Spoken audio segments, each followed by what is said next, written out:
Hi there, I'm Don. And hi, I'm Cindy, and welcome to Pearls of Liberty, April 21st, 2012. This week, some things have happened in the news, but we've actually had kind of a shift from looking specifically at news into kind of analyzing what's really going on behind the scenes, because as Tim Turner from the Republic of the United States said, the news, even the mainstream media is beginning to change a little bit. So it feels like things are changing, and that's essentially what we want to talk about. But I know that Don wants to kind of give some a point of view about some character aspects that really are foundational to living as a free person. Yeah, I'm thinking about it sort of more or less philosophically from the standpoint of Christians who don't really see that politics or government is something that they should be involved in. That's something, and maybe somebody might have a calling for that, but the general tendency is to think about that as somebody who's good at public speaking. Well, maybe you should go into politics. And the whole idea of the philosophy of government hasn't really been investigated by a lot of Christians today. And of course, that's sad, because it has been throughout history, and throughout history that's been the source of the underpinning of our freedoms, is the knowledge by Christian philosophers that spread through the mainstream that our rights are given to us from God. And a lot of people will pay lip service to that, but not that many people actually have that as their foundation, and I'll show you what I mean. Too often people, when they think about government, even Christians, think about, well, then we're just going to pass laws that are going to make people behave like Christians, and so they'll learn that they should be Christians, and then they will convert and more people will become Christians. I think that's kind of the subtle thought process or underlying presupposition that it works for a lot of Christians. But I really don't think that's biblical. I don't think that's what Jesus taught. And here's how I'm looking at it now. When Jesus said that, he talked about the kingdom, and that was a deliberate, I've said this before, a deliberate choice of words that was measured to set him in opposition to the establishment. When you go about proclaiming a kingdom, you also don't say, well, I didn't really mean it. You know, you can still be king. My kingdom is not of this world. Well, then why did Jesus tell us to pray, thy kingdom come into this world, obviously? Well, here's why. He said the kingdom of God is within you. And when more people are ruled by the Spirit, you don't have the need for external laws. So the liberty movement is tapping into that spirit. The modern liberty movement, Ron Paul, who is a Christian, and many people that are talking about liberty meaning less laws, that only works if you are governed internally. And this is the character issues that Cindy was talking about. And this was common knowledge in the time of the founders. And they said things like, our form of government will only work for a moral and religious people. It's totally inadequate for any other. And why is our form of government breaking down? Well, it's because people don't have that character built in. And this is why it's so important to have a revival of the Spirit of God within each of us that know Him and call those who don't there.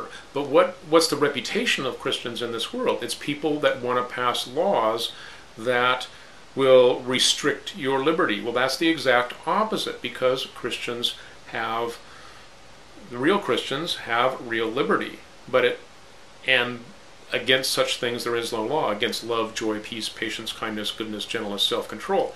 So the Christian message is completely compatible with the liberty movement and explains why Jesus could say, "Thy kingdom come, thy will be done on earth as it is in heaven," and say, "The kingdom of God is within you."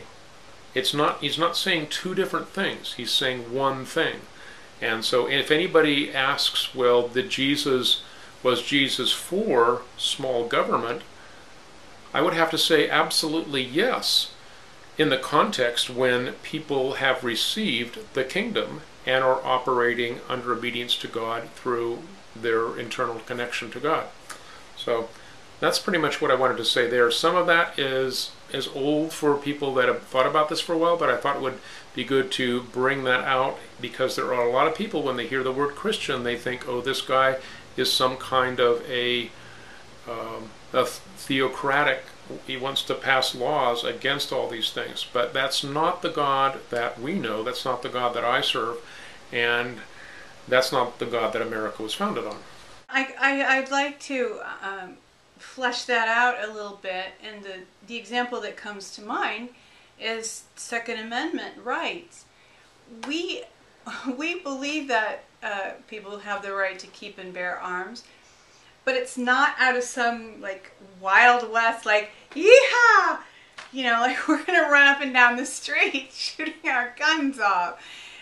It's because if people have that internal compass, that there's an assumption, even in something like the Second Amendment, that people aren't going to just go crazy with firearms, but that they'll use them in an appropriate manner, and for self-defense or hunting, perhaps. Well, yeah, the whole concept of self-defense in the Second Amendment is intended to place the power in the hands of the people deliberately, because that would be a deterrent to the government to have the monopoly of force. And President Obama has even said government has a monopoly on force. Well, I'm sorry, the Constitution doesn't say that. The Constitution says the people have enough force to be able to be a deterrent to the government's use of force getting out of line. And we see more and more examples of that use of force getting out of line. What we don't want to have happen is we don't want to have a clash between these two opposing uses of force. And the answer is not for American gun owners to cave and hand in their guns. The answer is to be very strictly using them for self-defense.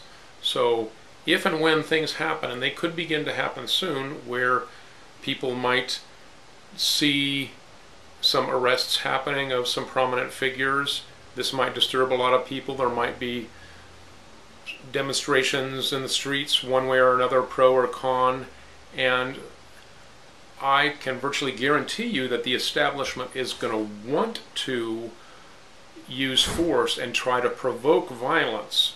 And just going back to the original American Revolution, War for Independence, the Boston Massacre, so-called, was an example of where the people tried to provoke the then government, the British troops, to fire upon them, and they did.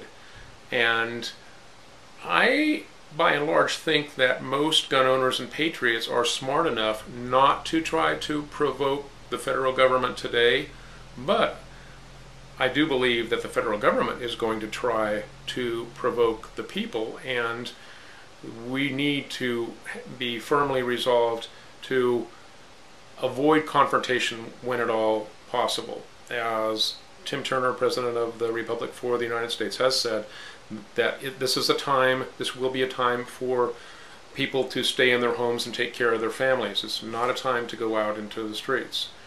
And we want to be a people that are using guns for self-defense, but not, if we can avoid it, out into the streets. So you're not speaking generally that people should need to stay in their homes now. I think we need to clarify a little bit that Tim Turner has stated, as has Drake and Benjamin Fulford, and there's kind of a buzz out in the liberty movement that there are going to be mass arrests.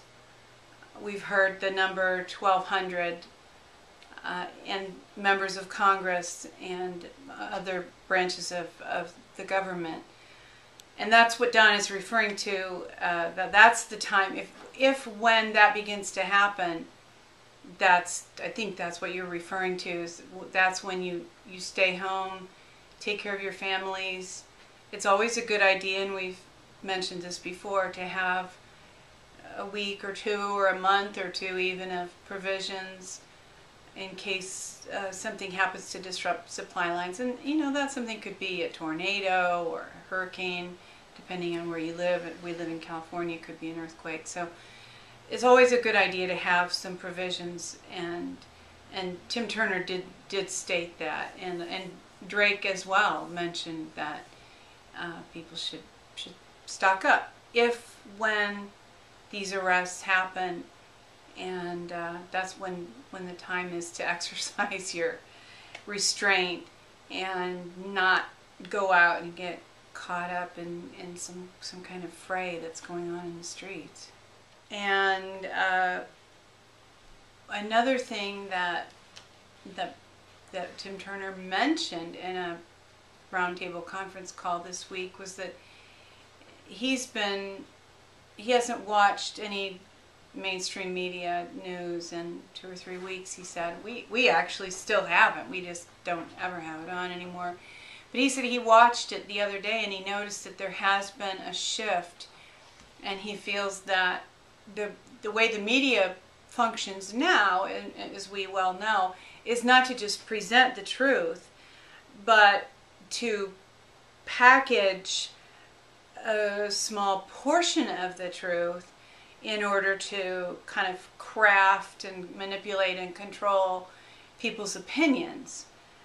And he said he believes that this is actually being done in the mainstream media at this time to kind of begin to prepare people for these arrests and for the shifts that might be coming. And Don and I were just talking about how at some point the American people are going to have to be weaned off of this pablum and begin to be given the truth again on a large scale. Yeah, and it's going to be a tough thing, and people are going to kind of spin out, and it's going to be important for people that do already know these things to stay grounded and help your friends to understand what's going on. It will be a very interesting thing to see. Hopefully some of this coverage is going to break through into the mainstream media, and we shall see. Another concept that we were thinking about and talking about is the whole concept of duality, winners, losers, the idea that there's lack, the idea that the world is a zero-sum game, so to speak, where there are limited resources and we all have to compete for them. And this is really not true. There is abundance, and this idea has actually been used to manipulate people and to lock people into combative positions and divide us. Yeah, that's really true, and I even see that whole idea of lack as underlying any of the divide and conquer strategies that people are put into in this false reality, because you can only have these opposing positions if you believe that you have to have winners and losers, and that you can't come together, share your thoughts, combine your ideas, and work together to achieve a greater good than either side could have done independently. So it's a purposeful shutting down of the higher brain and using fear and lack to get people to go into the lower brain and begin to talk about the things that they need to have in order to survive. It's to get people to go into that survival mode and do the fight or flight instinct. That's how we're wired, and that's the game plan that has been used successfully to control humanity for centuries, and people are beginning to see it, and people are going to be able to break out of it because they can see it. More and more people are awakening. This awakening is real. It is something that's happening on a philosophical level where people see the manipulation, and as soon as you see it, it doesn't work. That's awesome. So, as we said, while there are things happening, at this point we're kind of giving more credence, probably should say more weight to the unseen, the things that are not easily seen or identified that are happening, that there does seem to be a shift. One of the things that is a block for a lot of people that are not awake yet, or not fully awake, that don't really see the manipulation full on. They see the bad guys as being the left or the bad guys as being the right. A common mindset to keep people from seeing the big picture, to seeing the manipulation over centuries, or to be able to see people like Fulford or Alex Jones, or people that are so out of the mainstream, not covered by television. They're just viewed as being out there by those inside the paradigm. The fear is, the way the fear gets them is the fear of being gullible. Now these people are saying things that are so far out there, you're afraid of being drawn into their reality because it seems crazy to you, because this is sane, this false reality that you're used to, and you are fearful of being gullible. And it's so ironic that you are gullible because you've believed this false reality, but you can't see out of it to see somebody that is revealing the truth as for what it is, for the truth. And then they may miss a thing or two. And Fulford has said some stuff that didn't pan out, that the logistics just didn't work the way that he thought they were going to. One example that occurs to me is when Anonymous was going to make an announcement, and the date came and went, and the announcement wasn't made. Well, he was being given information, and he revealed that information, and that information changed or was blocked. So this is an opportunity for somebody who's afraid of being called gullible to say, hey, look at the people that bought into this guy, he's not reputable. So it's easy to find excuses for that. But again, the whole idea of fear, in this case fear of being gullible, is a tactic to get you to go into your lower brain and your fight or flight instincts. That's interesting, and it occurs to me too that the duality that we were referring to locks people into the gullible, where they're really being duped, because they feel that if they're in a duality, they can feel like they're processing, but they're not processing between what's real and what's not real. They're processing between the Oakland Raiders or the Cleveland Browns, or they're processing between the Democrats and the Republicans, or they're processing between Coke and Pepsi. This duality allows people to feel that they're processing because they are making choices, they are making decisions, but they're locked into making choices and decisions regarding things that really have virtually no significance and can bring about no real change. So in order to really truly process, you have to get to the place that Don's talking about, of saying, is this real? Is this world real? Is this a paradigm, or is this truth? Or is this what's real? And it does require a bit of a leap. It requires some grieving. It requires some accepting responsibility for having been, as Don said, having been duped. I never said it would be easy, Neo. I only said it would be true.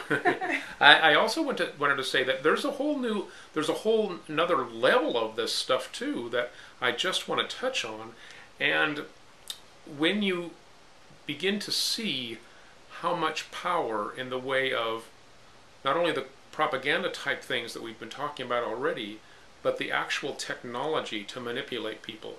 And we've been discussing, some of the ways that television does that. Well, there's flicker rates and things like that accentuate the trance. There is an extreme amount of technology that may begin to be released by the bad guys to begin to control people. So I wanted to mention this not to put people into a fear mode, but because once you know about something, it loses its power. And the book that I'm reading now is called Controlling the Human Mind, The Technology of Political Control or Tools for Peak Performance by Dr. Nick Begich. And he's been researching this area for a long time. He's up in Alaska. He's the son of a former state senator, I believe it might be national senator. Anyway, the book talks about such technologies as the ability to implant thoughts electronically. So this is really sophisticated stuff. The ability to give people thoughts or dreams. We know as Christians, it's common for Christians to talk about the enemy implanting thoughts, and I believe that's real. I don't believe that's just an excuse for some bad thoughts that you have, but you recognize something as foreign and it's there. It's like, where did that come from? Christians are familiar with that phenomenon. And what I'm saying, and through this research, that can happen on a purely technology level. Well, we know that the author of lies, the guy that's in charge of all the evil, is behind that too. But I'm talking about this as happening on the level of technology, not only spirit. So there's a lot of power for control that these guys can use, but the more you're aware of it, the more you can recognize these thoughts as not your own, and etc., then you have a defense against it. Any absolute parting thoughts for the week? Be free. It's the only way.